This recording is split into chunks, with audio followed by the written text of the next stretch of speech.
So we begin this sequence in child's pose, with the heels towards the buttocks, or the buttocks resting towards the heels. You can have something in between the heels and the buttocks.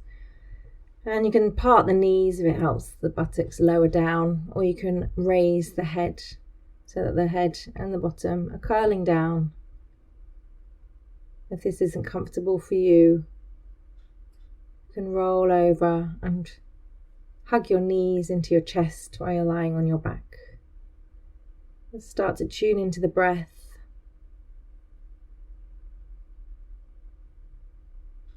Feeling the lungs at the back of the body.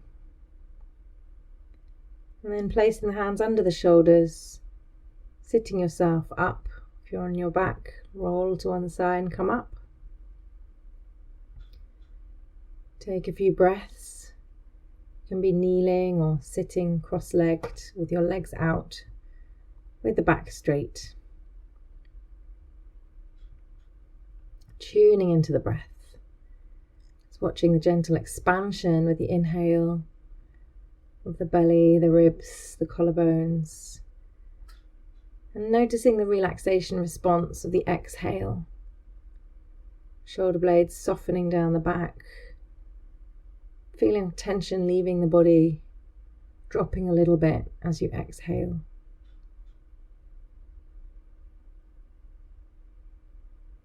Just drawing the mind in. You're going to part the knees now into a wide leg. Child. You'll still be pressing the bottom back and down. And you're just going to come down as far as is comfortable.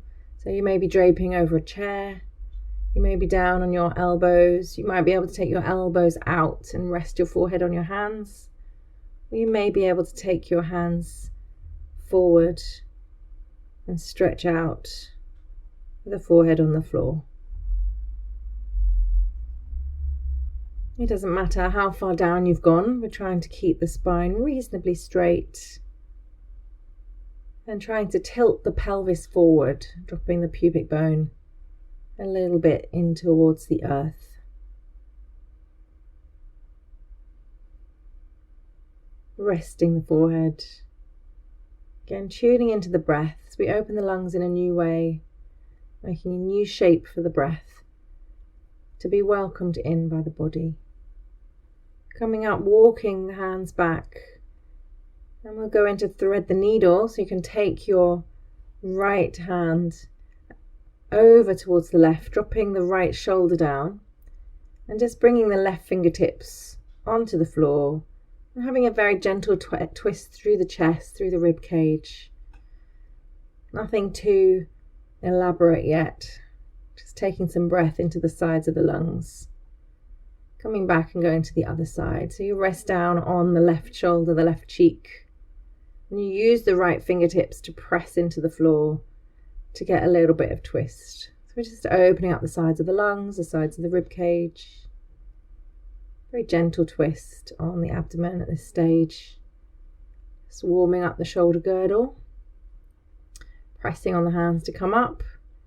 Coming onto tabletop, hands, knees and feet hip distance apart. Then tucking the toes, pressing the bottom back again. And dropping the forehead down. So we're just trying to press into the bottoms of the feet, stretching out the bottoms of the feet and lengthening the spine at the same time. Just taking some breaths. This might not be comfortable for the feet, just do what you can. Just trying to awaken them to a sense of openness. Now moving into some cat and cow on hands, knees and feet, hip distance apart. As you inhale, you drop the belly, drop the chest, squeeze the shoulder blades towards each other and lift the head and tail. As you exhale, you pull the belly and lower ribs in, curl the spine, drop the tailbone. Inhale, tailbone towards the back of the head. Exhale, pubic bone towards chin. Inhale, squeezing the shoulder blades towards each other. And exhale, opening the shoulder blades. And the whole time you're trying to just think about the tilting of the pelvis forwards and back. Tucking the toes under now, lifting the knees up. Keep the heels up and the knees bent. as you move into your downward facing dog. And just have a little bit of fun pedaling and twisting and making some spontaneous movement that feels fun for you. Just to open up any tight spaces. And then you're going to gently bring the right foot forward, drop the left knee. And as you inhale, sweep the arms up to the sky as you press that right foot into the floor. And then bring the hands back and stretch the hips back now. Stretch the hips back, line the hips over that left knee, stretch the right foot forward, pull the toes back, have the leg as straight as you can manage, and just see if you can offer the heart down. And then drop the left hand to the left of that right foot, taking the right hand up and have a little gentle twist. Then bring the hands back to frame that foot and come to a plank pose, pressing the hands into the floor, lifting the belly, and then very gently moving into a downward facing dog. Again, heels can be up, knees can be bent.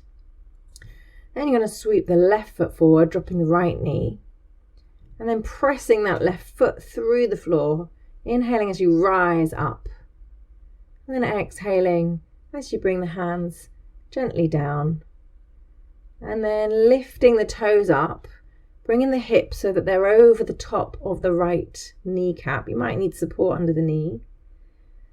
Pulling the toes up of the left leg, stretching out the left hamstring, pulling the left hip back. Just surrendering as much as is comfortable for you. Then dropping the right hand, taking the left hand up for a little gentle twist. As you inhale and then exhaling, hands come to frame the foot. Come into plank pose again, pull the belly, pull the lower ribs up, and then gently resting the bottom on the heels and the forehead on the floor. Take some deep breaths and then come back. Gently find your way to the downward facing dog.